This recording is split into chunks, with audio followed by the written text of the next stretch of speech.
What do you think, guys, of the switch to the goatee? A little different, although not by choice. Got some goings on over here. Had a little accident this week, just a couple days ago.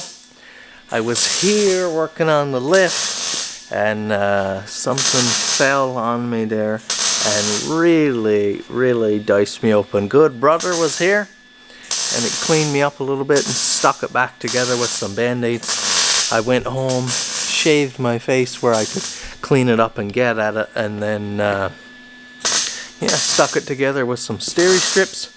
I didn't want stitch marks all up through my face, so I opted for this route. I think it'll be fine. It seems to be drying up and sticking and healing up good.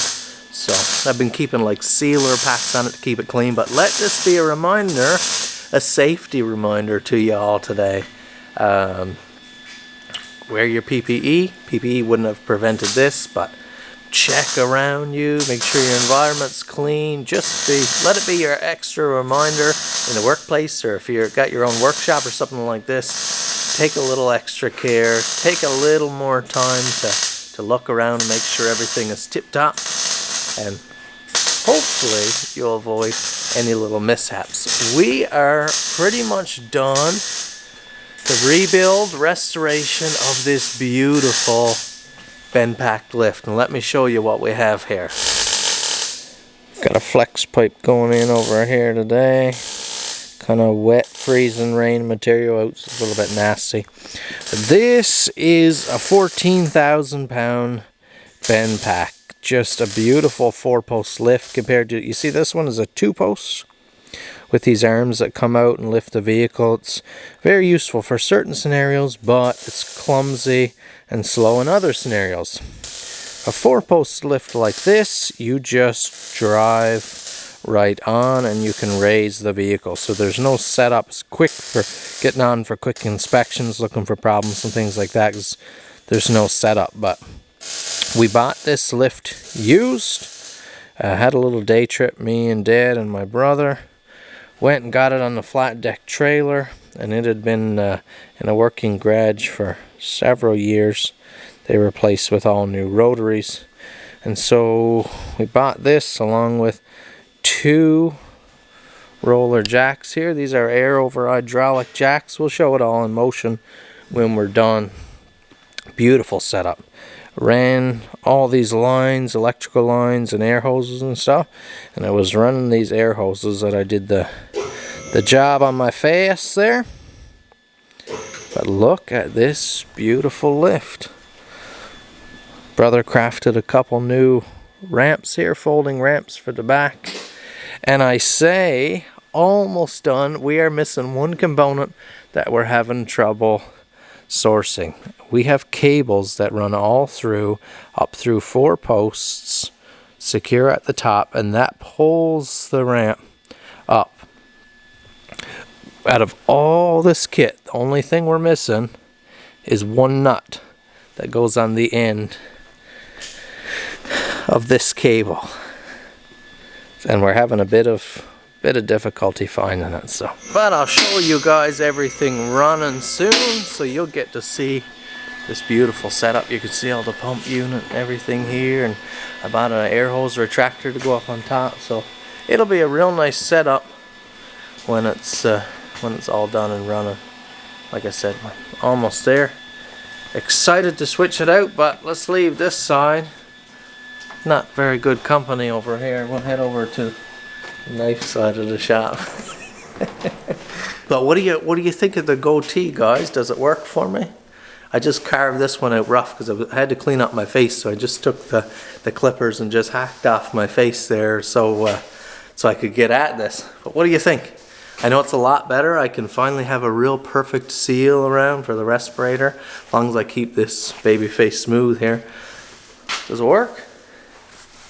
Does it work with the balding head? Yeah, I think it's alright. We'll see. Wife likes it, so that's the main thing. A gorgeous Buck 110 build here, an exciting one to do today. We have a Buck 110 finger groove. This is a brand new knife. Clean spine, of course. we're going to do the file work on the spine. But notice this is a finger groove model. So we've got to carve those out, and even more so, we're going to remove the rear bolster because the material we've been sent in here, the client sent in the knife and the material. The material we've been sent in wants as much on there as possible. And look at this. It's cross-cut mammoth tusk, I believe. So you're looking at like the heart of the mammoth tusk. Isn't that incredible? Yeah. And we'll be able to bring back that same glossy finish on it. Just beautiful stuff. Excited to see this on the knife. Let's get to work. We'll start as usual by grinding the heads off of all the pins in the scales. If you destroy the scales by doing this, you may as well not even try drilling them out. It's near impossible. They're domed head pins. You're going to destroy the scales anyway, so you might as well just dive in. Once the heads are off the pins, those scales can be removed. A few select tools that I always go to, then they can be removed. And in this case, for this model here, you'll see why later on, we're actually removing the rear bolsters. I believe they call it a bear head design, B-A-R-E, but it's definitely going to be worth it for this particular Buck 110. On to the tang filing work there now. This pattern is the same or different every time, just depending. I usually select something nice based on the material we're using, and this one is getting some real nice file work.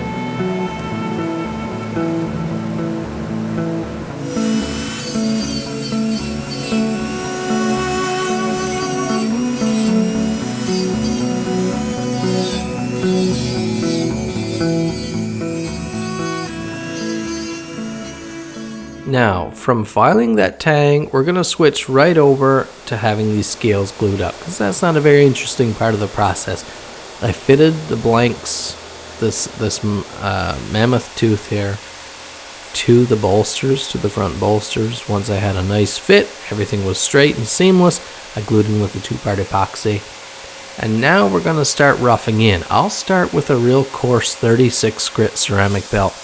But you do not want to touch the brass frame of the knife with this because it'll leave scratches so deep you'll have to remove a lot of material to get rid of those.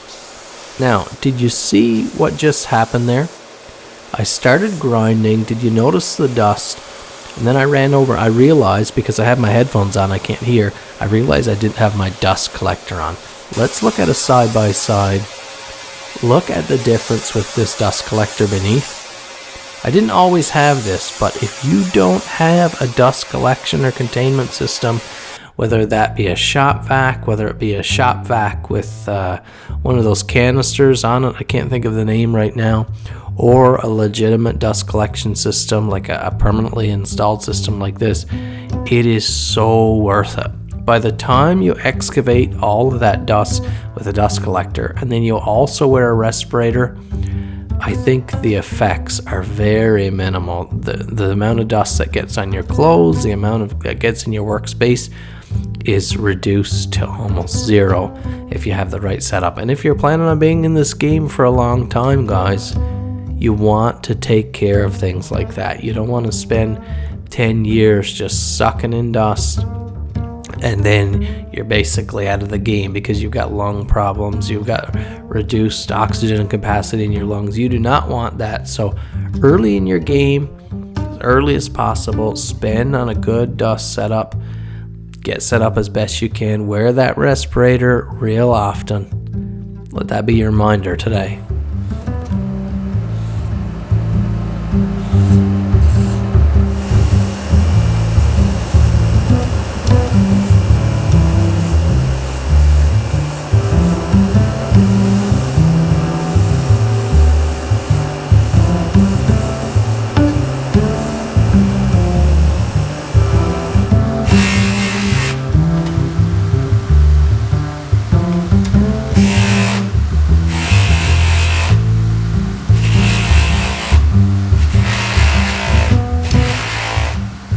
Final polish might have to do a little touch more cleanup, but got my gloves on so I don't smudge it up too much.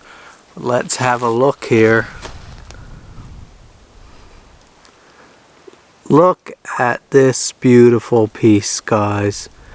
Just look at this. This is the first time I think that I've seen like a cross-section tusk like this.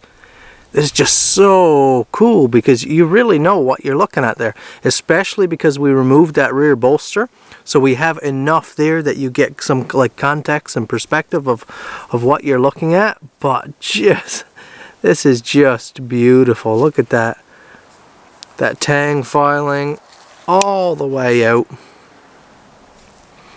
polished tang now, polished bolster. What do you think? Do you like when these have the rear bolsters removed? Do you prefer it stays in place? Of course, this is that finger groove model you can see there. But isn't that something special? The Buck 110 and 112, they're pretty similar, but iconic knives. There's a reason that they're such a long-standing pattern. They're beautiful. The concept just works. It's tough. The design of them just works. Lasts over time. Holds up well with dirt and grit and things like that. Doesn't tear them down. And it's just a timeless look. How do you beat that by much for if you're someone who likes a classic folder?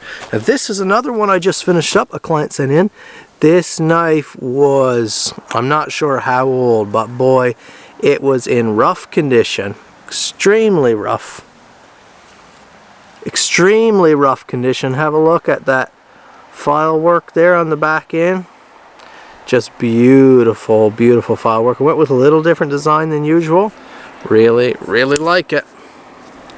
But this one had, the bolsters were absolutely wrecked. This blade was full of scratches and all kinds of stuff going on. There's still some divots there, but heavy buffing.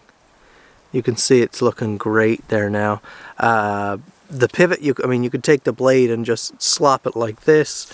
So I repinned or repeened and pressed. So this is a very solid. Actually, it's a little bit on the stiff side there now. It'll just wear in a little touch, but that had to be done because it was just so junky and sloppy. Bolsters were destroyed. There was one huge chunk taken out, and we still have some remnant. I can't carve all that away. I can't carve all that and have it gone, but I don't think it looks bad at all. What do you think? Just have that little bit of character, that reminder. There's a couple other spots that you just can't get to by hand that lets you know that this knife has been around for a while. I think that's a beautiful thing. Again, that beautiful spine work full length, and this is, I believe, elk stag sent in by the client, their own harvest. That's it for this one. I could blab on for a while, but I won't. Thanks so much for watching. Hit that like button, subscribe to my channel if it's your first time here. Head to KyleKnowsWithYou.com if you want to check out. I have a couple buck knives, fully done, gorgeous models on there for sale right now. I also have my own stock of custom fixed blades, KN knives. Email me for custom builds like this. We can make that long time special build you've been dreaming about come true. Thanks for watching. We'll see you in the next video.